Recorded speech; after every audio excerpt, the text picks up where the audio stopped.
soyez les bienvenus à notre chaîne éducative Qanat Zahra At-Ta'limia. Aujourd'hui, je vais vous expliquer une nouvelle leçon de la deuxième année du cycle secondaire collégial intitulée les titres des articles du journal et leur visée. Je répète, les titres des articles du journal et leur visée. Bien sûr, avant d'expliquer n'importe quelle leçon, on pose une question, d'accord? On pose une question qu'on va trouver sa réponse à la fin ou bien au milieu de notre exposé. Bon, la question d'aujourd'hui, c'est quoi? Quels sont les types de titres utilisés en journalisme? Je répète, quels sont les types de titres utilisés en journalisme? Si vous connaissez la réponse, n'oubliez pas d'écrire votre réponse dans la partie des commentaires. D'accord? Maintenant, on passe pour expliquer la leçon d'aujourd'hui. Bon, pour expliquer cette leçon, on a besoin de répondre à quelques petites questions. D'accord? La première question, la voilà. Qu'est-ce qu'un article du journal? À votre avis, c'est quoi un article du journal? Bon, très bien. Donc, un article du journal ou bien les articles du journaux sont des textes écrits par des journalistes. Je répète, les articles du journaux sont des textes écrits par des journalistes. Chaque journaliste fait une enquête sur un sujet. D'accord? Chaque journaliste fait une enquête sur un sujet. Quand son enquête est terminée, il écrit un texte. Ce texte-là, on l'appelle un article. Voici un exemple d'un article du journal. Le voilà. Il porte le titre suivant. Bardo à la pointe du cerveau.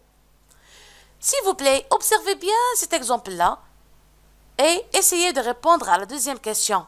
Que trouve-t-on dans un article? Que trouve-t-on dans un article du journal? Qu'est-ce qu'on trouve?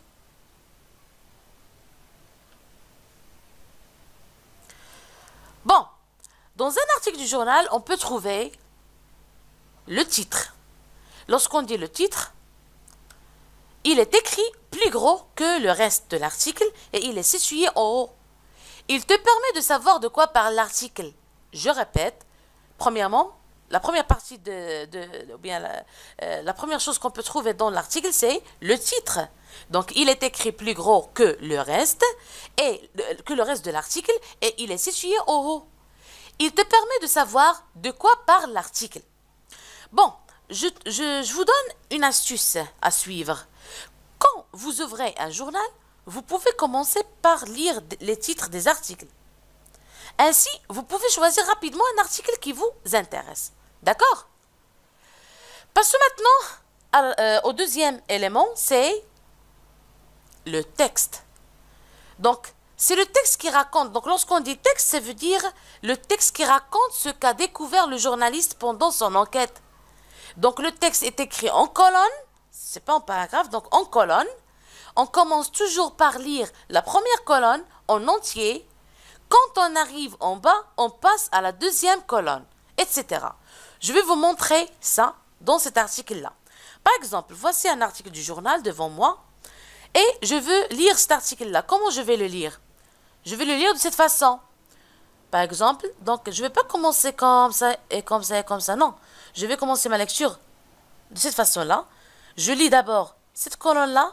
Après, je passe à l'autre. Après, je passe à l'autre. Et ainsi de suite. Jusqu'à la fin de cet article. Troisième élément qu'on peut trouver dans un article, c'est l'illustration et sa légende. Donc, les articles sont souvent accompagnés d'une illustration. Lorsqu'on dit illustration, donc cette illustration-là peut être soit une photo, soit un dessin, soit une carte géographique, etc. Et lorsqu'on dit une légende, donc une légende se situant sous l'illustration donne des informations sur l'illustration. Ou bien, tout simplement, on dit que la légende décrit l'image. La légende décrit l'image. L'image, pardon. Bon. Comme résumé de tout ce qu'on a dit, voici les différentes parties d'un article. Voici les différentes parties d'un article. Donc, dans un article du journal, on peut trouver les éléments suivants. Premièrement, le titre, le voilà. Deuxièmement, le texte, le voilà. Il est en colonne. D'accord? Troisièmement, l'illustration, la voilà. c'est une photo, donc l'illustration est sous forme d'une photo ici. Et en bas de la photo, on trouve la légende, d'accord? C'est une petite description de la photo. Et à la fin, on peut trouver le nom du journaliste. Donc le nom du journaliste, on peut le trouver soit à la fin de l'article, soit au début de l'article. Regardez bien ces parties-là.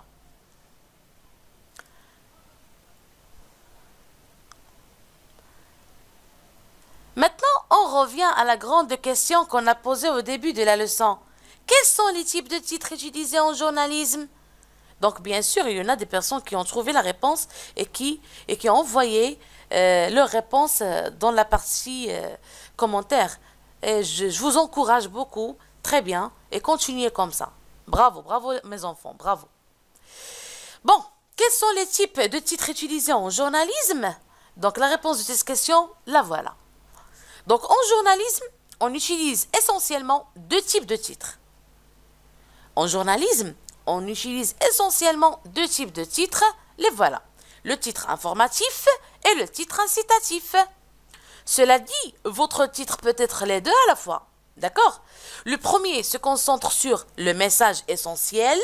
Il expose brièvement les informations les plus importantes.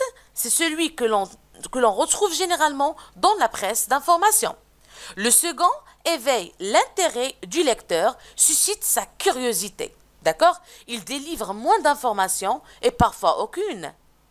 Un autre type peut être ajouté, c'est le titre prescriptif qui nous donne des recommandations ou bien des suggestions, etc. D'accord? Donc, voici la réponse de la question qu'on a posée au début de cette leçon-là. Maintenant, je vais vous donner quelques conseils. Donc, pour trouver un titre original, vous pouvez suivre cette méthode-là, jouer avec les mots. Qu'est-ce que ça veut dire jouer avec les mots? Donc, suivez avec moi. Pour trouver un titre original, vous pouvez utiliser différentes astuces. Premièrement, jouez sur les associations d'idées, par exemple le chômage au Maroc, il serait temps de prendre le taureau par les cornes, etc. Détourner un titre de film, par exemple, ou bien de livre, une publicité, je ne sais pas. Faire un jeu de mots, par exemple, d'accord? On conseille généralement un titre court. Donc, s'il vous plaît, si vous voulez choisir un titre, essayez de le choisir, d'accord, d'une façon professionnelle. Et en même temps, je dois choisir un titre qui est court, c'est mieux. Donc, on conseille généralement un titre court de 2 ou 3 mots, plus dynamique qu'un titre long. D'accord? Et des mots courts qui attirent davantage l'œil du lecteur.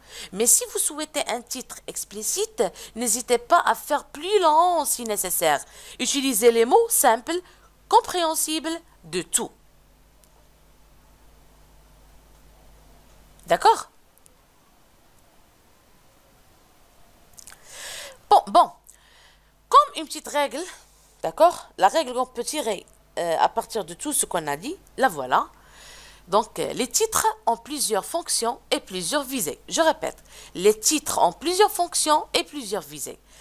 La première visée, c'est la visée informative. La deuxième, c'est la visée incitative. La troisième, c'est la visée prescriptive. Commençons par la visée informative. Qu'est-ce qu'un titre qu'est-ce qu'un titre informatif? Donc, les titres informatifs ont pour fonction donner des informations brutes, aller à l'essentiel de l'article et indiquer la nature de l'article. C'est clair?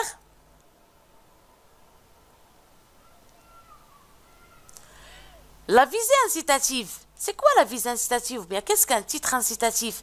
Un titre incitatif ou bien les titres incitatifs cherchent à accrocher l'attention du lecteur et donnent envie de lire. D'accord? Donc les titres incitatifs, qu'est-ce qu'ils font? Ils attirent l'attention du lecteur et le poussent à lire la suite de l'article. C'est clair? Le troisième type, ou bien la troisième visée, c'est la visée prescriptive.